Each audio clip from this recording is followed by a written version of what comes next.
Vous êtes-vous déjà retrouvé bien éveillé à 3 heures du matin, les yeux fixés au plafond? Cette angoisse silencieuse s'installe quand vous réalisez que vous allez devoir refaire cette même marche solitaire jusqu'à la salle de bain pour la deuxième, voire la troisième fois de la nuit. C'est un cycle frustrant, n'est-ce pas? Pendant des années, on nous a dit qu'un grand verre d'eau avant de se coucher était un signe de bonne santé, un choix responsable. Mais si je vous disais que ce geste simple, apparemment anodin, vous vole silencieusement votre sommeil réparateur nuit après nuit, et voici ce qui m'inquiète vraiment. Cela vous expose à un risque important de chute catastrophique dans l'obscurité.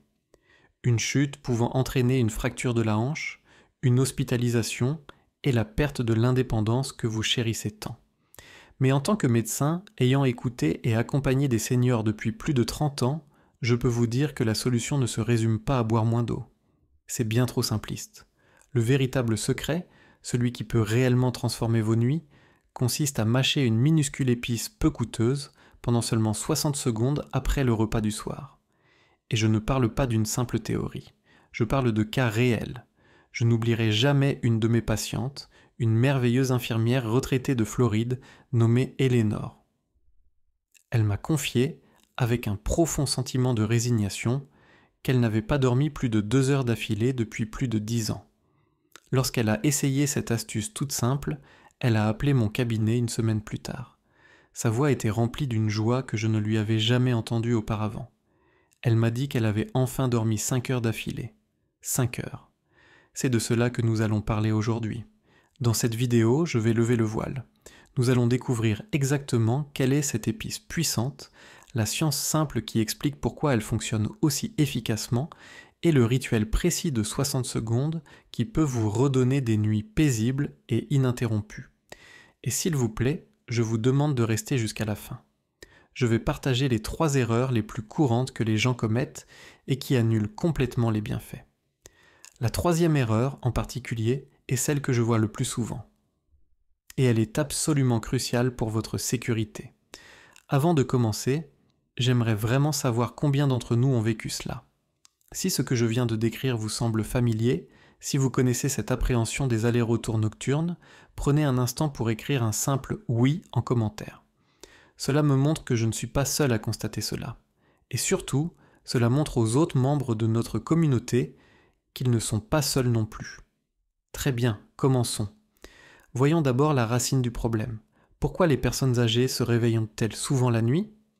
Beaucoup de mes patients viennent me voir et me disent « Docteur, je suppose que cela fait simplement partie du vieillissement. » Ils parlent de ces réveils 2, 3, parfois 4 fois par nuit. Et ils s'y sont résignés.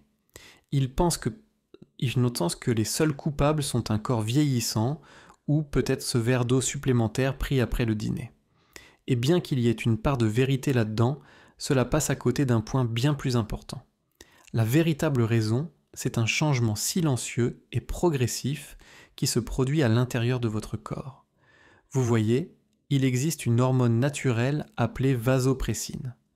Pensez-y comme au chef d'orchestre bienveillant du corps qui dit aux reins « Eh, c'est la nuit, ralentissez la production d'urine pour que nous puissions avoir un sommeil profond et réparateur. » C'est un système merveilleux, mais en vieillissant, après 60 ans, notre corps produit naturellement moins de cette hormone essentielle. Sans ce signal du chef d'orchestre, les reins continuent de fonctionner presque à un rythme diurne, filtrant les liquides et remplissant la vessie. Et c'est là que le véritable problème lié à l'âge entre en jeu. C'est un problème à 2 volets. Non seulement les reins produisent plus d'urine la nuit, mais la vessie elle-même a changé. Quand vous étiez plus jeune, votre vessie ressemblait à un ballon neuf et extensible. Elle pouvait contenir confortablement près de 500 ml de liquide avant d'envoyer un signal urgent à votre cerveau. Mais au fil des ans, ce ballon a perdu une partie de son élasticité. Il est devenu plus sensible. Aujourd'hui, il peut ne contenir que 180 à 200 ml avant d'envoyer ces mêmes signaux pressants, soit moins qu'un petit verre d'eau. Cela conduit directement à ces symptômes bien connus. La pression constante, la sensation d'y être allé, mais de devoir y retourner, et surtout ce sommeil fragmenté, peu réparateur, qui vous laisse dans le brouillard et épuisé au réveil. J'avais un patient, un charmant monsieur nommé Robert, un mécanicien retraité, qui me disait que ses matins ressemblaient à essayer de démarrer un moteur avec une batterie à plat. Cette sensation d'épuisement, voilà le vrai symptôme. Ce n'est pas une maladie à accepter, c'est un changement naturel dans la chimie et le fonctionnement de votre corps. Et la bonne nouvelle, c'est qu'une fois qu'on le comprend, on peut apprendre à vivre en harmonie avec lui. La solution n'est pas de lutter contre votre corps, mais de faire des ajustements doux et intelligents pour le soutenir. Le secret caché de l'épice, la cardamome. Si le problème vient à la fois des hormones et d'une vessie plus sensible, il nous faut une solution douce, naturelle et sans ajout de médicaments à votre routine quotidienne. Nous avons besoin de quelque chose de sûr, abordable et facilement accessible. Et c'est là qu'entre en jeu un petit mais puissant secret, probablement caché dans votre cuisine en ce moment même, une épice appelée cardamome. Ici, en Amérique, on pense surtout à la cardamome comme à quelque chose qu'on saupoudre dans un pain d'épices ou une tarte aux pommes chaudes. C'est une saveur réconfortante et festive, mais dans d'autres parties du monde, particulièrement en Inde, la cardamome est vénérée depuis des siècles. Dans la tradition ancienne de l'Ayurveda, ce n'est pas qu'un simple arôme, c'est un puissant remède, si respecté qu'on l'appelle la reine des épices. Ils avaient compris quelque chose que nous redécouvrons seulement aujourd'hui. Et si cette sagesse ancienne est si précieuse pour nous maintenant, c'est parce que les bienfaits de la cardamome vont bien au-delà de son goût. Sa véritable force réside dans sa capacité à apaiser les systèmes du corps responsables de l'agitation nocturne. Réfléchissez-y. Qu'est-ce qui vous empêche de dormir ? Souvent, ce n'est pas seulement la vessie, mais aussi un estomac dérangé, un esprit qui rumine sans arrêt ou une tension générale dans le corps. La cardamome agit doucement sur tous ces fronts. Elle aide à apaiser la digestion après le repas du soir, ce qui réduit la pression sur la vessie. Elle possède des propriétés qui relaxent le corps et calment l'esprit. Et ce n'est pas une légende. J'ai vu cela chez l'un de mes patients, un homme du Michigan nommé Arthur, amateur de tartes aux pommes d'automne. Il a commencé à mâcher une seule gousse de cardamome après le dîner sans y prêter grande attention. Et il a été stupéfait de constater que son estomac se sentait plus léger et son sommeil plus profond. Son histoire fait écho à celle d'une enseignante retraitée de Chennai, en Inde, qui mâche 2 gousses chaque soir depuis des années et attribue à cette habitude ses nuits paisibles. La solution est remarquablement simple, mais profonde. Au lieu de ce thé du soir qui vous réveillera sûrement plus tard, essayez cette ancienne pratique toute simple. C'est un petit geste d'auto-soin qui prépare votre corps à un véritable repos. La science derrière la cardamome. Je sais ce que certains d'entre vous se disent peut-être. Docteur, tout cela semble très bien, mais comment une si petite épice peut-elle vraiment faire une telle différence ? Cela ressemble un peu à un conte de fées, et c'est une question tout à fait légitime. En tant que professionnel de santé, je ne m'intéresse pas aux illusions ou aux croyances, mais à ce qui fonctionne et à pourquoi cela fonctionne. Et la vérité, c'est qu'il existe une science simple mais fascinante cachée à l'intérieur de chacune de ces petites gousses vertes. Elles contiennent de puissants composés naturels, dont 2 des plus importants s'appellent cinéole et acétate de terpinyl. Des noms compliqués, certes, pour une fonction très simple, ils agissent comme de doux relaxants naturels sur les muscles lisses du corps. Et l'un des muscles lisses les plus importants, dans ce cas, est la paroi de votre vessie. Quand ce muscle est tendu ou nerveux, il envoie de faux signaux d'urgence à votre cerveau. En l'aidant à se détendre, la cardamome réduit efficacement l'intensité de ces signaux, permettant à votre vessie de se remplir davantage avant de vous réveiller. Mais la science ne s'arrête pas là. En vieillissant, notre système nerveux peut parfois rester bloqué en mode activé, surtout la nuit, quand les distractions de la journée disparaissent. C'est à ce moment que les pensées qui tournent en boucle et les petites inquiétudes s'installent. Les huiles naturelles de la cardamome ont un effet calmant doux sur le système nerveux. Pensez-y comme à un gradateur de lumière. Elles atténuent doucement l'intensité, signalant à votre corps qu'il est temps de se détendre. C'est la raison principale pour laquelle cette épice aide à apaiser l'esprit. Et cela se relie directement aux symptômes d'anxiété nocturne que tant de personnes ressentent. Vient ensuite le bénéfice digestif. Un repas copieux qui reste dans votre estomac exerce une pression physique sur la vessie pendant toute la nuit. Les composés de la cardamome sont bien connus pour faciliter la digestion, réduire les gaz et prévenir les ballonnements. Souvenez-vous d'Elénore, l'infirmière retraitée dont je vous ai parlé ? Elle a décrit la sensation à la perfection. Elle disait que la cardamome semblait apaiser sa vessie. Et j'ai eu un autre patient, un homme à Mumbai, qui a découvert qu'en mâchant de la cardamome, non seulement il dormait toute la nuit, mais sa digestion améliorée lui donnait bien plus d'énergie pour ses promenades matinales.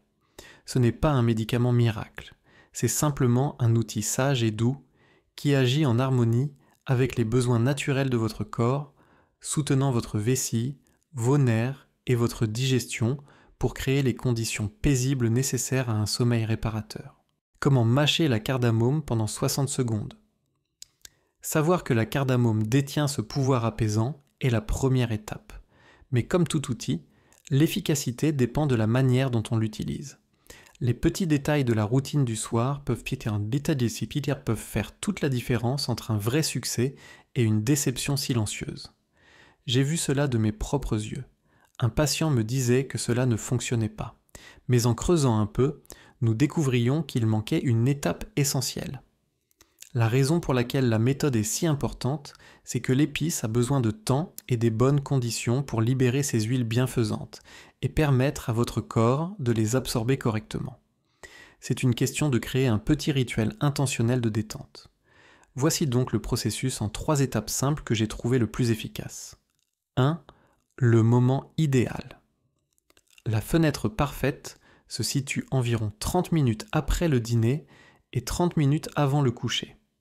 Cela laisse à la cardamome le temps d'agir sur la digestion sans la perturber, tout en permettant à ses effets calmants de s'installer avant le sommeil. 2. La méthode : prenez 1 ou 2 gousses de cardamome verte, ne les avalez pas entières, fendez-les doucement avec les dents, puis mâchez lentement. L'objectif est de libérer les petites graines vers l'intérieur et leurs huiles chaudes légèrement sucrées. Pendant que le goût se diffuse, respirez calmement. Gardez les graines et les huiles dans la bouche pendant 60 secondes complètes avant d'avaler. Cela permet aux muqueuses buccales d'absorber les composés directement dans le sang, leur donnant ainsi une avance d'action. 3. La bonne dose, très important. Plus n'est pas mieux. 1 ou 2 gousses suffisent amplement. En prendre davantage peut provoquer une sensation de chaleur dans l'estomac, peu propice au sommeil. Je me souviens d'une patiente, Brenda du Texas, qui avait presque abandonné. Elle mâchait 4 ou 5 gousses juste avant de se coucher, puis buvait de l'eau pour les faire passer. Lorsque nous avons ajusté sa routine à 2 gousses seulement, mâcher lentement 30 minutes avant le coucher sans eau supplémentaire, tout a changé pour elle. En 10 jours, elle dormait 4 à 5 heures d'affilée. Alors, rappelez-vous de ces 3 clés. Le bon moment, la bonne technique et la bonne dose. Si ce guide étape par étape vous est utile, écrivez simplement le mot « guide » en commentaire pour me dire que nous sommes sur la bonne voie. Erreur courante avec la cardamome. Même avec les meilleures intentions, il est facile de commettre de petites erreurs qui peuvent, sans le vouloir, saboter vos efforts. Je veux vous expliquer les 3 pièges les plus fréquents que je constate afin que vous puissiez les éviter et donner à ce remède doux toutes les chances de fonctionner pour vous. Erreur numéro 1. Mâcher la cardamome, puis boire immédiatement un grand verre d'eau. Cela semble naturel, n'est-ce pas ? L'épice peut laisser la bouche un peu sèche. Mais faire cela, c'est comme faire un pas en avant et 2 en arrière. Vous venez d'utiliser la cardamome pour apaiser votre vessie et vous lui confiez aussitôt une nouvelle charge de travail qui, presque à coup sûr, vous réveillera 1 ou 2 heures plus tard. Cela annule complètement le bénéfice.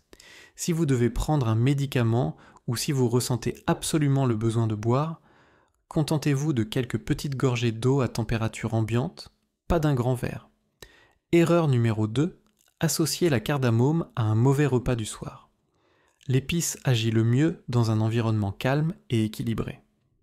Si vous la mâchez après un dîner copieux, salé ou très épicé, comme un grand plat frit, des cornichons ou un chili relevé, l'umisiu, vous allez à l'encontre de ces effets. Ces aliments augmentent lestement la soif et peuvent irriter la paroi de la vessie, la rendant plus nerveuse et sensible. Cette inflammation brouille les signaux du corps et neutralise l'effet apaisant de la cardamome. Erreur numéro 3, s'attendre à des résultats instantanés et miraculeux. J'ai eu une patiente, une femme formidable nommée Carole, dans l'Ohio, qui m'a appelé après 3 jours, complètement découragée. « Ça ne marche pas », m'a-t-elle dit. Je l'ai encouragée à persévérer un peu plus longtemps. Le corps n'est pas un interrupteur. On ne peut pas passer du manque de sommeil chronique à des nuits parfaites du jour au lendemain. C'est plus comme faire tourner un grand navire. Il faut du temps pour rééduquer doucement la vessie et le système nerveux. Et effectivement, à la 10e nuit, Carole a réalisé qu'elle ne s'était réveillée qu'une seule fois. À la fin de la 2e semaine, elle dormait enfin 5 heures d'affilée. Son histoire est un beau rappel. Soyez patient avec votre corps. Laissez à ce processus au moins 1 semaine, idéalement 2, avant de juger son efficacité. Habitude qui renforce les effets de la cardamome. Mâcher de la cardamome est une encre puissante pour votre rituel du soir, mais vous pouvez le rendre encore plus efficace en l'associant à d'autres habitudes de soutien. Votre corps est un système interconnecté. Pensez-y comme à un jardin. Planter une bonne graine, la cardamome, est essentielle, mais cette graine pousse mieux avec une bonne terre, la bonne quantité d'eau et de soleil. Ces autres habitudes sont cette terre, cette eau et ce soleil qui feront fleurir votre routine à la cardamome. Le sol mommy, votre repas du soir. Comme nous l'avons vu, les repas lourds, salés ou frits le soir sont contre-productifs. Préférez un dîner léger et facile à digérer. Des légumes vapeur, une petite portion de poisson ou de poulet au four, un peu de riz ou un bol de soupe de lentilles. Ces aliments nourrissent votre corps sans surcharger votre digestion ni votre vessie pendant la nuit. 2. La position de sommeil. C'est un point auquel presque personne ne pense. S'allonger à plat sur le dos peut parfois augmenter la pression sur la vessie. La meilleure position pour beaucoup de personnes est sur le côté gauche. Cette posture aide la digestion et améliore la circulation. Placer un petit oreiller entre les genoux aide aussi à aligner la colonne et les hanches, réduisant la pression sur le bas-ventre et favorisant une détente naturelle des organes internes, y compris la vessie. 3. L'environnement de la chambre. Une pièce trop chaude ou mal aérée peut provoquer de la transpiration la nuit, augmentant la soif et incitant les reins à travailler davantage. La température idéale pour dormir est fraîche, généralement entre 20 et 21 degrés Celsius. Portez un pyjama léger en coton respirant et assurez-vous d'une bonne circulation de l'air. 4. La routine du matin. Cela peut sembler étrange, mais une bonne habitude matinale peut avoir un grand impact sur vos nuits. Beaucoup de seniors souffrent de rétention d'eau dans les jambes pendant la journée. Lorsque vous vous allongez la nuit, ce liquide retourne dans le système circulatoire et sollicite les reins. Une simple marche de 30 minutes au soleil du matin aide à activer la circulation et à drainer ce liquide plus tôt dans la journée, allégeant ainsi le travail des reins la nuit. Lorsque vous combinez ces 4 habitudes, un repas léger, une bonne posture, une chambre fraîche et un peu de mouvement matinal, vous créez l'environnement idéal pour que la cardamome donne le meilleur d'elle-même. Vous ne cherchez pas simplement à mieux dormir, vous mettez en place un véritable plan global pour y parvenir. Questions fréquentes et précautions à connaître. Chaque fois que je présente un nouveau remède naturel, même aussi doux que la cardamome, les gens me posent toujours des questions très intelligentes et importantes. C'est une excellente chose d'être curieux et prudent quant à ce que l'on met dans son corps. Prenons donc un moment pour répondre aux préoccupations les plus fréquentes. La première question concerne souvent la chaleur interne. Dans certaines traditions, les épices sont considérées comme réchauffantes, et certains craignent que cela ne soit trop fort. En réalité, dans les petites quantités dont nous parlons, 1 ou 2 gousses par soir, la cardamome reste très douce. Elle procure une chaleur apaisante et subtile, pas une chaleur inconfortable. Il faudrait en consommer une très grande quantité pour ressentir une irritation de l'estomac. Dans notre cas, elle est parfaitement sûre et équilibrée. La question suivante, très importante, vient souvent des seniors atteints de diabète ou d'hypertension. Est-ce sans danger pour moi ? Les recherches sont ici très encourageantes. La cardamome n'a pas d'effet négatif sur la glycémie ni sur la tension artérielle. En fait, certaines petites études suggèrent même qu'elle pourrait avoir un effet équilibrant dans ces domaines. Cependant, mon conseil reste toujours le même. Si vous prenez des médicaments sur ordonnance, il est préférable d'en parler à votre médecin avant de commencer toute nouvelle routine. Il connaît votre profil de santé. Je me souviens de Linda, une enseignante à la retraite du New Jersey, qui en a parlé à son médecin lors d'un contrôle. Il lui a confirmé que c'était parfaitement sûr, même avec son traitement contre l'hypertension. Cette simple conversation lui a apporté une paix d'esprit totale. Enfin, beaucoup me demandent combien de temps avant de voir des résultats. Comme dans l'histoire de Carole, la patience est essentielle. C'est un processus progressif. La plupart des gens constatent une amélioration notable après 7 à 14 jours d'utilisation quotidienne. Ce n'est pas un échec si les premières nuits semblent identiques. Votre corps est en train d'apprendre un nouveau rythme. Les messages clés sont simples. La cardamome est sûre lorsqu'elle est utilisée avec modération. 1 à 2 gousses suffisent. Soyez patient.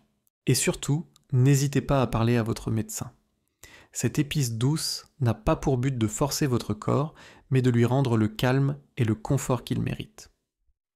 En repensant à notre conversation, souvenez-vous de Eleanor, l'infirmière retraitée de Floride, qui n'avait pas dormi plus de 2 heures d'affilée depuis 10 ans. Pensez à Robert, le mécanicien qui se sentait vidé dès le matin. Et pensez à toutes ces autres personnes, celles de nos histoires et celles de vos vies, qui connaissent la frustration des nuits sans repos. Ce qu'ils ont retrouvé grâce à cette habitude simple et naturelle, ce n'était pas seulement le sommeil, c'était bien plus que ça, l'énergie pour profiter d'une promenade matinale avec un animal de compagnie. La clarté d'esprit pour savourer une grille de mots croisés, la joie de retrouver leur vitalité sociale, d'assister à un festival ou à un repas de famille sans fatigue. Ils n'ont pas seulement retrouvé leur nuit, ils ont retrouvé leur matin, leur vitalité et le plaisir de vivre pleinement leur journée. C'est là la leçon silencieuse mais puissante au cœur de notre échange aujourd'hui. Le vieillissement apporte ses défis, bien sûr, mais vous n'êtes jamais impuissant face à eux. Parfois, les soutiens les plus profonds, les guérisons les plus puissantes ne viennent pas de traitements complexes ou coûteux, mais de gestes simples et bienveillants que la nature a déjà placés à votre portée, souvent dans votre propre cuisine. Votre santé, votre paix et votre repos sont encore entre vos mains. Et puisque la connaissance n'a de valeur que lorsqu'on la met en action, j'ai une question importante pour vous. Quelle est la petite décision que vous prenez pour vous-même après cette vidéo ? Peut-être, je promets d'essayer le rituel de la cardamome ce soir, ou je vais boire mon dernier verre d'eau un peu plus tôt. Peu importe la taille du changement, l'important, c'est de faire le premier pas. Partagez votre engagement personnel dans les commentaires ci-dessous. Créons un espace où nous pouvons nous encourager mutuellement. Et si vous avez trouvé de la valeur et du réconfort dans notre temps partagé aujourd'hui, montrez votre soutien en laissant un simple « j'aime ». Pour continuer cette aventure ensemble et ne manquer aucune nouvelle vidéo pleine de sagesse et d'astuces santé, abonnez-vous à la chaîne. Ce n'est pas juste un clic, c'est rejoindre une communauté chaleureuse de personnes engagées à vivre leur meilleure vie. Enfin, pensez à une seule personne, un ami ou un proche qui a besoin d'entendre ce message. Partagez-lui cette vidéo. Vous ne savez jamais, ce simple geste pourrait changer sa vie. Merci de votre attention. Restez en santé, restez sages et à très bientôt dans la prochaine vidéo.